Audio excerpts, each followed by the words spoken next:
Olá pessoal, tudo bem? Olha, hoje nós trazemos aqui no nosso estúdio o Richard Golba, que é coordenador estadual de extensão rural do IDR. O IDR é o Instituto de Desenvolvimento Rural do Paraná. Então eu queria já te agradecer, Richard, pela presença aqui, te receber, é uma honra, um prazer, um privilégio. Obrigado por tua presença. Aurélio, eu é quem agradeço, cumprimento o seu público. Eu realmente estou nessa função hoje ali no IDR. Eu sou extensionista desde 1984. Alguns cabelos brancos ao longo das décadas.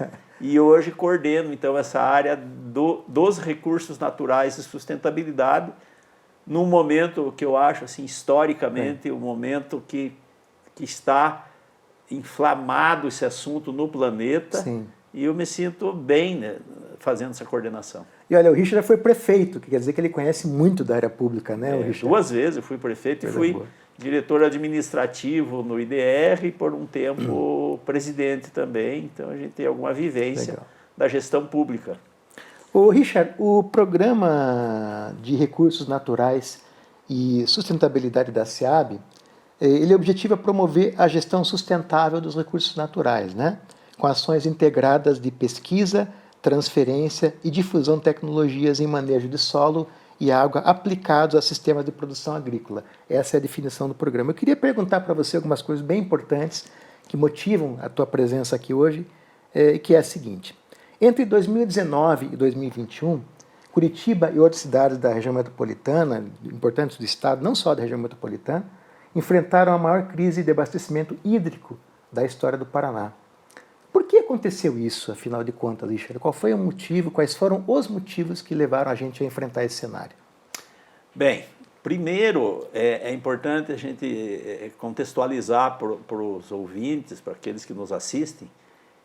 É um problema que você tem que abordar ele de uma forma ampla, você tem que ter uma visão holística. Global. Global. Não existe um ponto a ser detectado, uma solução, um diagnóstico. A coisa nós estamos falando de ecossistemas, quer dizer, são sistemas complexos desenvolvidos ao longo de milhões e milhões de anos no planeta. Então, respondendo à tua pergunta, claro que nós tivemos um período, foram 3 anos sucessivos de estiagens. Isso afetou toda a agricultura, não só Curitiba. Nesse período de estiagens, nós mantivemos o consumo, né? E, por outro lado, nós temos um sério problema hoje que nós estamos qualificando como produção de água nas microbacias hidrográficas. Microbacias, vamos entender, pequenas bacias com as suas encostas, seus divisores, e a calha de drenagem normalmente é um córrego, um rio e tal. Como nós estamos tendo menor produção de água nos sistemas hídricos, isso acaba gerando essas deformações. Mas isso não tem a ver só com a questão de aumento de consumo, tem a ver com a produção de água. Mas aí tem a ver também com a questão de proteção, né, o Richard? Regime de chuvas regular, enfim. Meio ambiente, em resumo. Desequilíbrio do meio ambiente, a gente pode dizer que essa talvez seja a causa fundamental do problema? O que acontece? Nós, humanos, desde que estamos no planeta, estamos cada vez mais promovendo mudanças. Então, se você for pensar, por exemplo, em extinção de espécies no planeta, isso não é uma novidade da nossa época. Isso sempre, o ser humano sempre causou impactos. Só que agora nós chegamos num ponto em que nós temos uma capacidade de tecnologias, de máquinas, de recursos financeiros para promover impactos, que isso está extrapolando os limites do planeta, que é o momento que nós estamos vivendo. Nós estamos vivendo um limiar. Estamos, por exemplo, nessa discussão das mudanças climáticas. Independente de quem acha que está certo ou está errado, que se tem ou não tem mudanças climáticas, eu nem vou entrar nesse mérito, mas eu digo assim, temos sim impactos ambientais, sejam menores ou maiores, cada um de nós promove impactos. Os grandes empreendimentos promovem muitos impactos. No caso do Paraná, por exemplo, Paraná foi um estado de florestas. Há 100 anos atrás, nós tínhamos talvez 85%, 90% do estado eram florestas, tirando os Campos Gerais ali, que já era campo. Floresta infiltra de 200 a 400 milímetros de água, de chuva, por hora. Enquanto que hoje as melhores áreas, melhores manejadas com a agricultura, infiltram 80. Mas nós temos na média aí 30, 40 milímetros. Nas pastagens degradadas está infiltrando 15 milímetros, 20 milímetros. É evidente que quando você não infiltra a água, bom, o que é o solo? Olhando para essa parede aqui, o solo é um perfil. Se nós tínhamos tudo de floresta, a água caía lá em cima e vinha percolando, vinha descendo, ia aumentando, alimentando lençóis freáticos, as pequenas nascentes que se transformavam em grandes rios. Hoje o que acontece? Chove, boa parte da chuva escorre, aí forma aquela enxurradão, os rios inundam, mas escoam rapidinho, vão parar lá no oceano, e não houve tempo de absorver para manter, então, o que eu estou chamando aqui de produção de água, que é uma linha, inclusive, de trabalho nossa dentro do programa de sustentabilidade. Quais são as consequências concretas, Richard, que esse problema da estiagem trouxe, por exemplo, para o Paraná? O Paraná tem evoluído na produção agrícola, por exemplo, né? Mas a custa também de irrigação artificial e outros mecanismos. Mas teve prejuízo concreto em relação à produção, à própria qualidade da terra, Richard, que exige um tratamento diferenciado? Como é que você aponta esses problemas? Não, quanto às perdas, foram brutais. Eu não tenho aqui números de cabeça, mas foram brutais. Nós tivemos regiões lá, por exemplo, no oeste, que é uma região praticamente um destaque da produção no Paraná. Mas teve região lá que colheu 20 sacas de soja por alqueire, ou até menos do que isso. Então foi um impacto brutal e isso causou prejuízos. E isso, por outro lado, despertou, né, acionou um gatilho na mente de todos nós. Então, a partir daquele momento, parece que você mesmo começou a entrevista falando da crise hídrica, porque isso marcou. Sim. Então, independente de apontar culpados, vamos apontar estratégias para conviver com o problema. E é isso que a gente oferece dentro do nosso programa de recursos naturais e sustentabilidade. Sim. Estratégias para enfrentamento. A gente vai falar daqui a pouquinho sobre isso, Richard. Talvez a gente possa falar já disso, mas eu queria discutir com você um detalhe. O Paraná tem 4,8 milhões de hectares ocupados com pastagens. Desse total, 58% mais ou menos já estão degradados ou em processo de degradação. Por que está acontecendo isso, afinal, Richard? Sim, a gente sabe que o governo está tão preocupado em proteger as nascentes, em proteger o campo, evitar que esse tipo de problema aconteça. Por que continua acontecendo? Está faltando empenho, talvez, de certos setores para fazer com que isso aconteça? É um problema só climático? Como é que a gente pode interpretar isso? Então, vamos pensar que o Paraná, eu, por exemplo,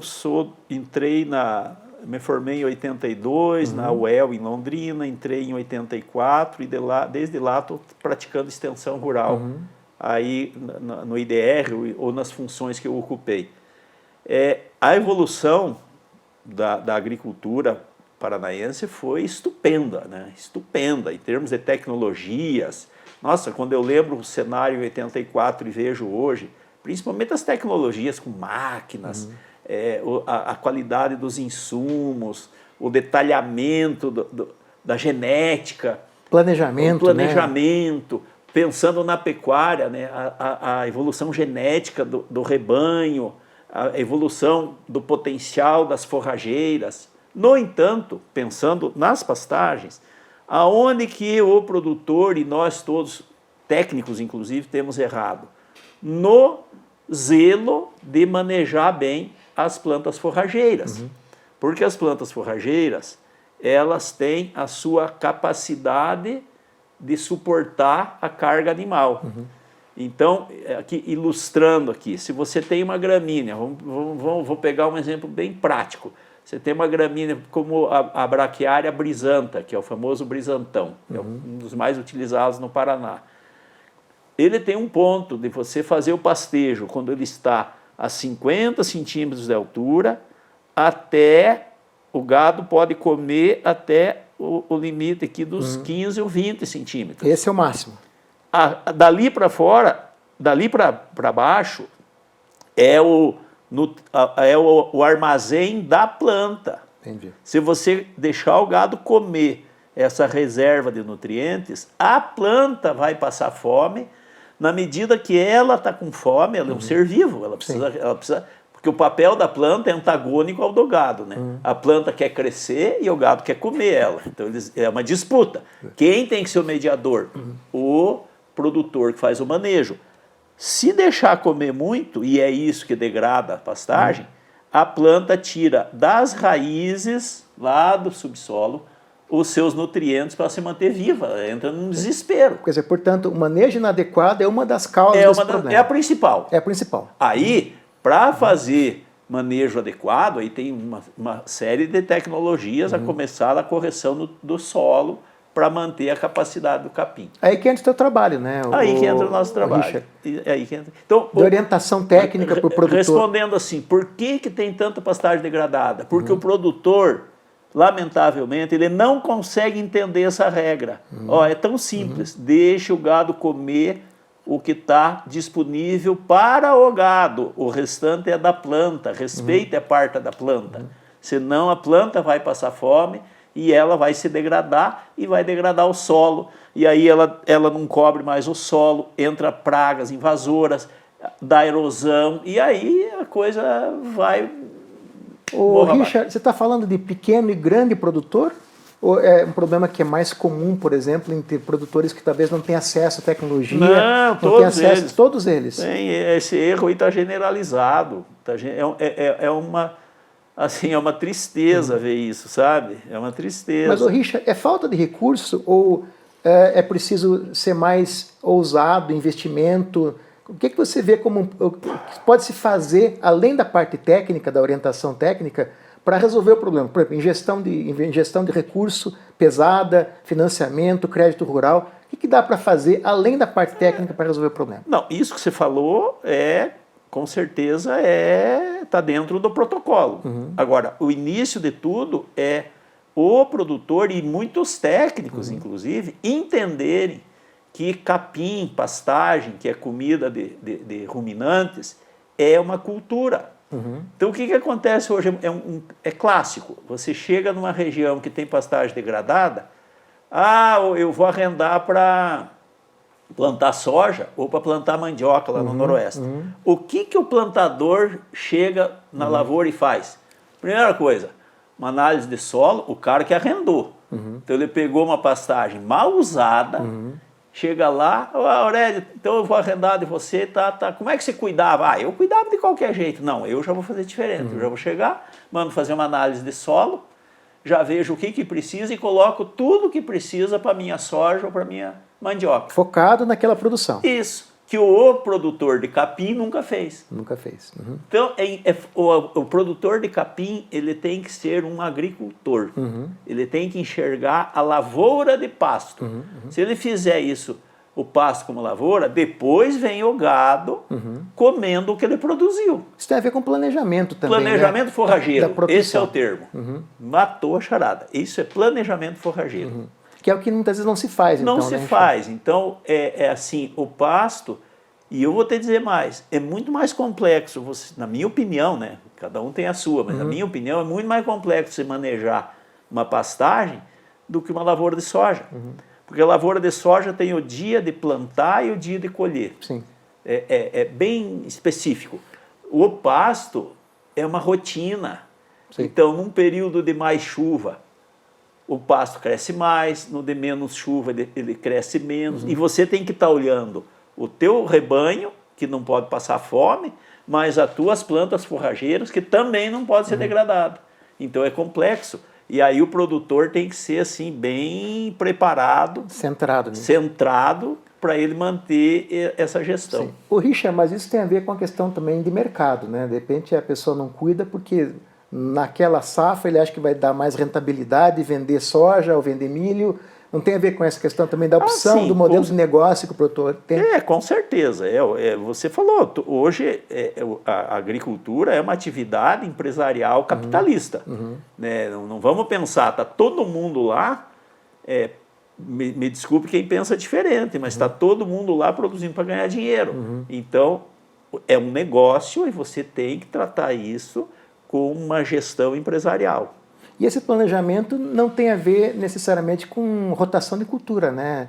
O Richel ajuda como técnica você fazer rotação de cultura. Porque não é isso que você está falando, você está falando de preservar as gramíneas para que o gado se alimente sem comprometer a saúde delas. Mas a rotação é uma alternativa para isso ou não, Richel? Olha, o que eu posso te dizer? Se o produtor de forrageiras, que tem o seu rebanho, o criador de gado, que cuida bem da sua pastagem, manejar ela da forma correta, ele pode ter ela por décadas. Agora, a rotação é uma outra estratégia. A rotação é bom? Claro que é. O problema é assim, que você fazer rotação com pastagem, o pasto tem um custo para se formar. Então, existem outras plantas para fazer rotação, no caso de uma área de lavoura.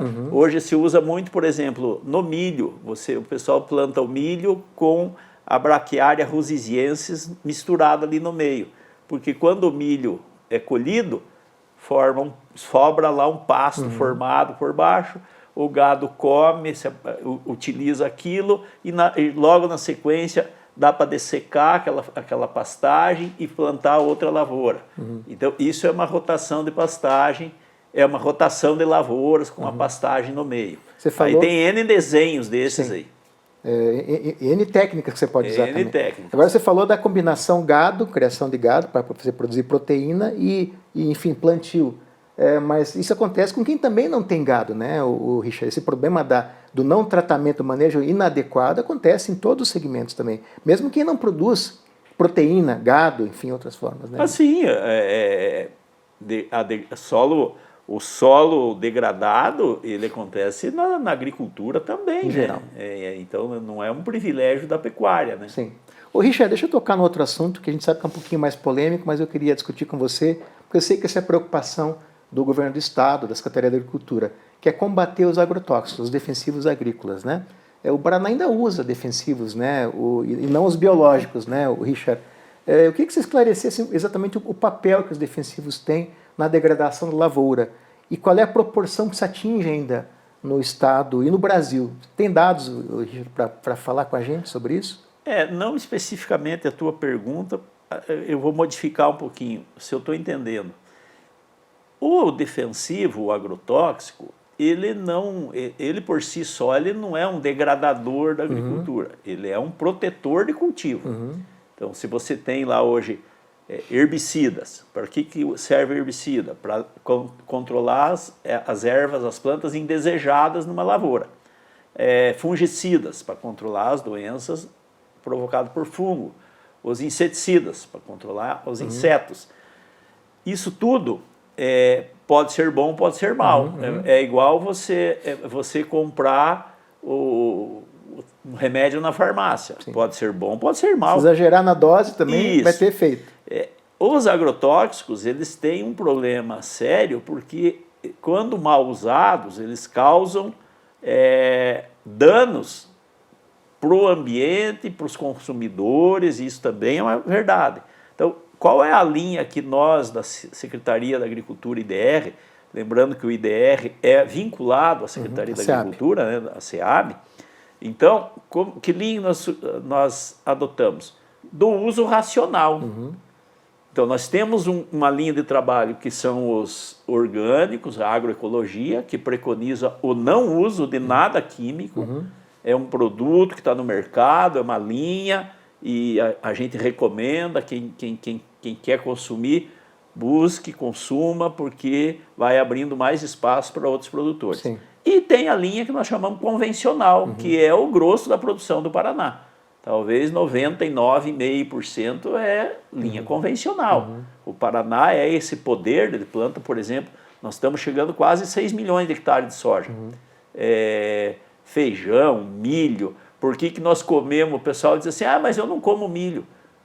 Se você consome ovos, consome frango, consome suínos, mesmo o gado, o leite, é tudo é soja e milho que está ali no dúvida. ingrediente de tratamento da vaca.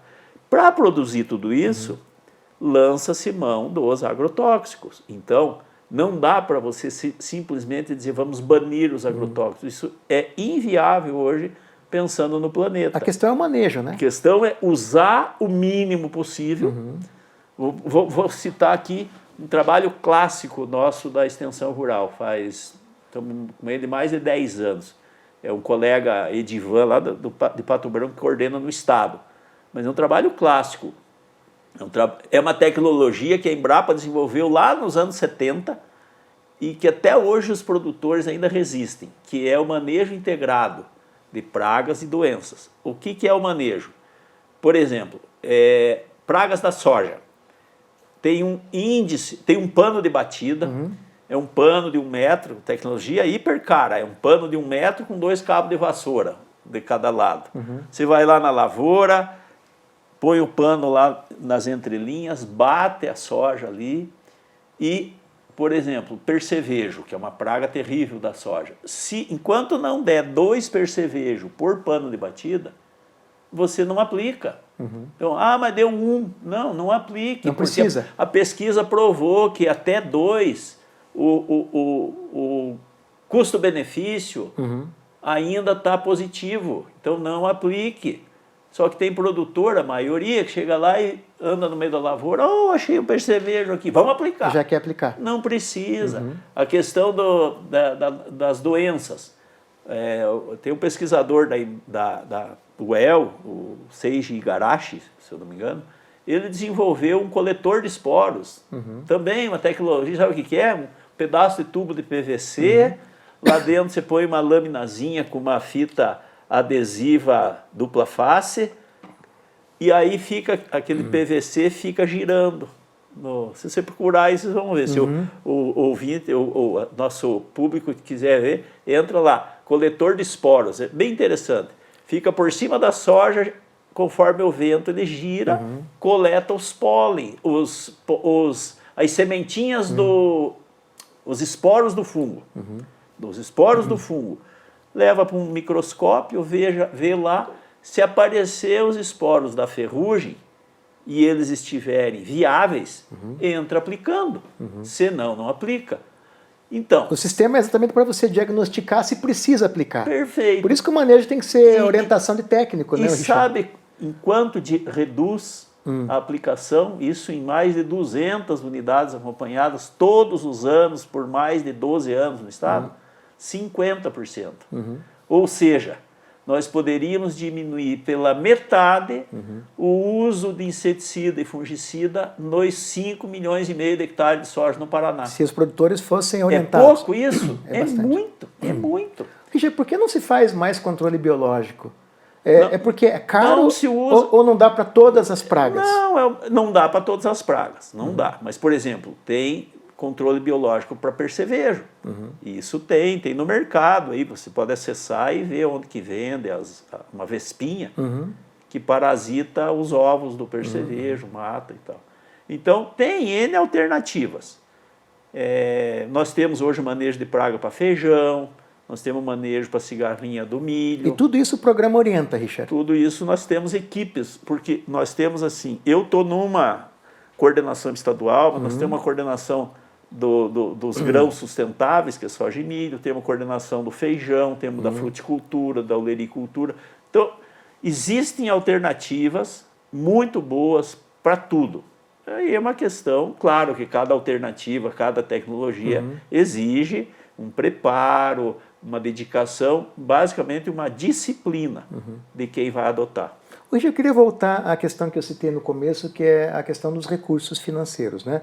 A gente sabe que o grande produtor, o agronegócio, de monocultura ou não, é claro que tem muito mais recursos para comprar tecnologia, para botar maquinário e para ter assistência técnica, seja na criação do gado, seja na criação de pasto e nas suas mais variadas culturas, né? Mas e o pequeno, Richard? Como é que fica o pequeno médio produtor rural, que são boa parte dos produtores brasileiros e paranaenses, né? Não está faltando crédito para ele poder investir nessas soluções que não agridam o meio ambiente? Eu falo daqueles que não produzem orgânicos, né, Richard? Daqueles da agricultura convencional. Está faltando crédito também, Richard, ou não? E aí eu te pergunto, a orientação do governo tem sido feita nesse sentido, de orientá-los, mas não precisa ter mais recurso público ingestado para poder resolver esses problemas do manejo adequado, de evitar o uso de agrotóxicos também, ou Richard? Ou esse pessoal está consciente, está conseguindo gerir isso bem, sem recurso ou com pouco recurso? Como é que funciona isso? Rapaz, também é um tema que eu não saberia dizer se é só... Claro que se tiver mais recurso, com dinheiro tudo fica mais fácil. Uhum. Agora, também não vou sonhar que vá ter dinheiro para todas as demandas, porque também já vivi muitas funções aí na gestão pública, eu sei como é que funciona. O que eu acho é assim, que tanto o pequeno, quanto o médio, quanto o grande, podem fazer coisas certas e coisas erradas. Sim. Podem fazer coisas boas e coisas, se não são ruins, são neutras, não são boas. Entende o que eu quero dizer? Sim. Então eu acho sim que, na verdade, tudo passa pela atitude que está na cabeça de cada um. De querer mudar. De querer mudar, quer dizer, procurar ir atrás, porque às vezes a gente trata assim como o grande produtor, ele tem tudo resolvido.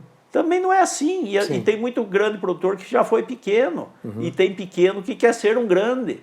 Então esse é o jogo do mercado que nós vivemos, é o modelo que nós vivemos, o modelo econômico que nós vivemos, é assim. Sim. Agora, seja grande, seja pequeno, e quando você ficar grande, comece a fazer certo quando é pequeno, para não fazer errado quando for grande. No final das contas, se não tiver parceria entre público e privado, a coisa não caminha, né? O nosso papel de nós, por exemplo, na nossa função, é levar uma mensagem que talvez as empresas privadas que atuam no setor do agronegócio não levem.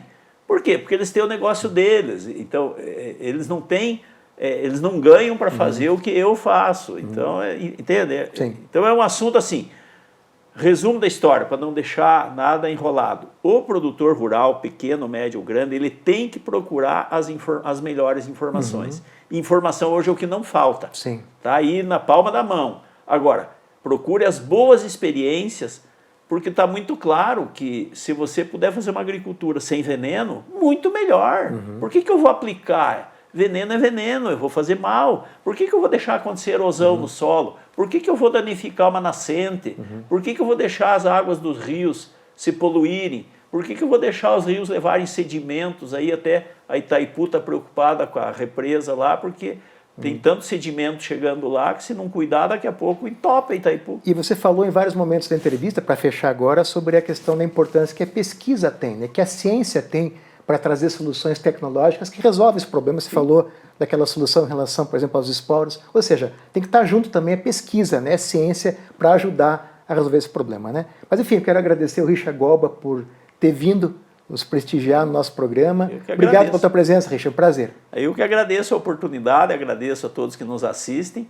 Estamos à disposição. Nós temos escritórios em praticamente todos os municípios, e quem tiver necessidade e interesse em conhecer o nosso trabalho, é só nos procurar. Legal. Obrigado, pessoal. Um abraço e até a próxima entrevista.